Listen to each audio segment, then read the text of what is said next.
ونزعنا ما في صدورهم من غل إخوانا على سرر متقابلين. ونزعنا، اور ہم نے کھینچ لیا، ما جو، فی میں، صدورہم ان کے سینے، من سے، غلن کینہ، اخوانن بھائی بھائی، علی پر، سرورن تخت جمع ہے سریر کی، متقابلین آمنے سامنے، اور ہم ان کے سینوں میں جو بھی کینہ ہے نکال دیں گے، بھائی بھائی بن کر تختوں پر آمنے سامنے بیٹھے ہوں گے. And we will remove whatever is in their breasts of resentment, so they will be brothers on thrones facing each other. سورۃ الحجر آیت نمبر 47 ہے. اس سے پہلے اللہ سبحانہ و تعالیٰ نے بتایا کہ جن کے دلوں میں اخلاص ہے، متقین، مخلصین، ایسی جنت میں داخل کیے جائیں گے جس میں چشمے اور آبشاریں جاری ہوں گی. وہ اس میں امن و سلامتی کے ساتھ داخل ہوں گے، جس میں انہیں نہ کوئی مشقت اٹھانا پڑے گی اور نہ ہی انہیں جنت سے نکالے جانے کا خطرہ ہوگا. دنیا میں رہتے ہوئے انسان ہونے کے ناطے سے اگر جن نیک لوگوں میں باہمی رنجش ہوگی، اللہ ان کے دلوں سے عداوت و کدورت نکال دے گا. جنتی اخوت و بھائی چارے کی فضا میں ایک دوسرے کے ساتھ شیر و شکر ہو کر بیٹھا اور ٹہلا کریں گے. وَنَزَعْنَا میں نزعن کا معنی کھینچ کر، اکھاڑ کر نکالنا ہے. اسی سے والنازعات ہے، کھینچ کر روح نکالنے والے فرشتے.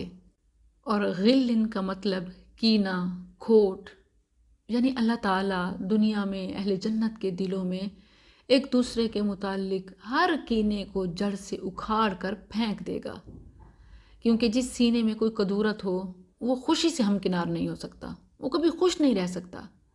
تو اللہ سبحانہ و تعالیٰ ان کی آپس کی رنجشوں کو کھینچ کر نکال دے گا، جو معاف کرنے کے باوجود بھی دل کو بے چین کیے ہوئے ہوتی ہیں.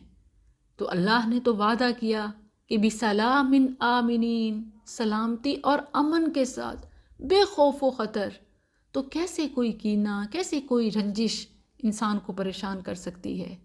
اسی لیے وَنَزَعْنَا مَا فِي صُدُورِهِم مِّن غِلٍّ إِخْوَانًا عَلَى سُرُرٍ مُتَقَابِلِينَ. اسی آیت کی تلاوت کرتے ہوئے سیدنا علی رضی اللہ عنہ نے فرمایا تھا کہ میں اللہ کی رحمت سے امید کرتا ہوں کہ اللہ تعالیٰ میرے اور معاویہ کے درمیان ہونے والی رنجش کو دور فرمائے گا اور ہم جنت میں بھائیوں کی طرح ایک دوسرے کے سامنے بیٹھا کریں گے. ذرا رکیں اور سوچیں کہ ان لوگوں کا کیا ہوگا جو سلف صالحین، صحابہ کرام رضوان اللہ علیہم اجمعین کی آپس کی معمولی رنجشوں کو بنیاد بنا کر امت میں تفرقہ ڈالتے ہیں. ان کا کیا حشر ہوگا؟ جبکہ ایمان والوں کا معاملہ تو اللہ سبحانہ و تعالیٰ نے ایسا بلند فرمایا کہ ان کے آپس کی رنجشوں کو اللہ دور کر دے گا، انہیں بھائی بھائی بنا کر آپس میں شیر و شکر کر دے گا. صحیح بخاری میں ابو ہریرہ رضی اللہ عنہ سے مروی حدیث ہے، رسول اللہ صلی اللہ علیہ وسلم نے فرمایا، مومن آگ سے بچ کر آئیں گے تو جنت اور جہنم کے درمیان ایک پل پر روک لیے جائیں گے. پھر دنیا میں ان کے ایک دوسرے پر مظالم کا قصاص ایک دوسرے کو دلوایا جائے گا، یہاں تک کہ جب ان کی پوری تراش خراش کر دی جائے گی اور خوب پاک صاف کر دیے جائیں گے تو انہیں جنت میں داخلے کی اجازت ملے گی.